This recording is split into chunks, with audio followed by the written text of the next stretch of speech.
நண்பர்கள் அனைவருக்கும் வணக்கம். இன்னைக்கு நம்ம இந்த வீடியோல சற்று முன் தமிழகத்தில் 10 மிக முக்கிய அறிவிப்புகள் வெளியாகி உள்ளது. சோ அது என்னென்ன அறிவிப்புகள் அப்படிங்கறத பத்தி தான் பார்க்க போறோம்.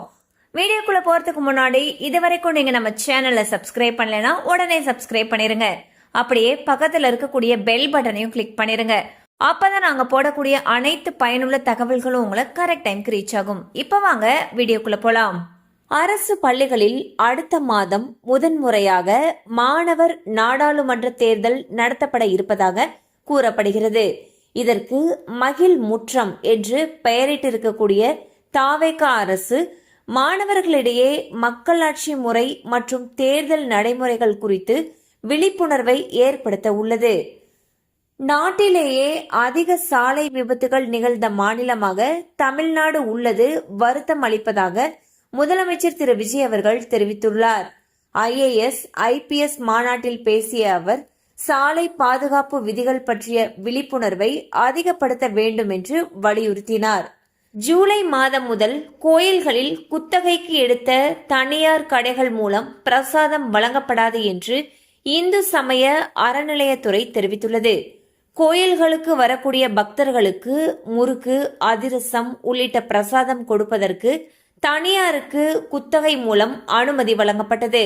அந்த குத்தகை காலம் தமிழ்நாடு முழுவதும் முடிவடைகிறது.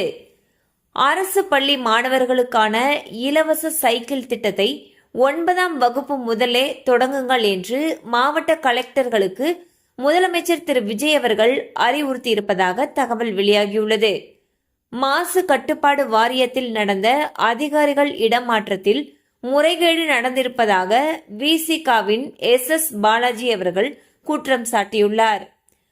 முதலமைச்சர் திரு விஜய் அவர்கள் ஜூலை 10 மற்றும் 11ஆம் தேதியில் கரூர் செல்கிறார்.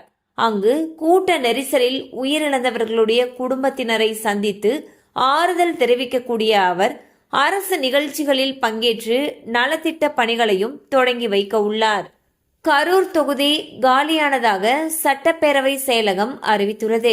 அந்த தொகுதியுடைய MLA பதவியை MR விஜயபாஸ்கர் ராஜினாமா செய்த நிலையில் இந்த அறிவிப்பு வெளியாகியுள்ளது. முதலமைச்சர் திரு விஜய் அவர்கள் தலைமையில் நடைபெறக்கூடிய தாவேகாவின் தோழமை கட்சிகளுடைய கூட்டத்தில் விசிக பங்கேற்கும் என்று அந்த கட்சியின் தலைவர் திரு திருமா அறிவித்துள்ளார். ஆதார் சேவைகளை வழங்கி வந்த ஆதார் ஆப் செயல்படாது என்று UIDAI அறிவித்துள்ளது. அதற்கு பதிலாக புதிய ஆதார் ஆப்பை பதிவிறக்கம் செய்து கொள்ளுமாறும் அறிவுறுத்தியுள்ளது. திமுக, அதிமுக, பாஜக கூட்டு சதியை சகிக்க முடியாமல் கூட்டணி கட்சிகள் ஸ்டாலினிடமிருந்து வெளியேறியிருப்பதாக அமைச்சர் திரு CTR நிர்மல்குமார் அவர்கள் தெரிவித்துள்ளார்.